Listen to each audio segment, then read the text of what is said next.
हाँ का बिना जिया देख ले पट्टे बजाव इनका दे हम कैसे कैसे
कैसे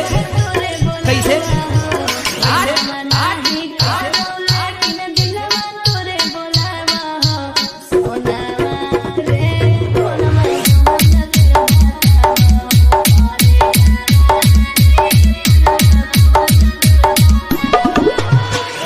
अरविंद बाबू रीमिक्स रीमिक्स रघई मठ बाजार रघई मठ बाजार रघई मठ बाजार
रघई मठ बाजार रघई मठ बाजार रघई मठ बाजार रघई मठ बाजार।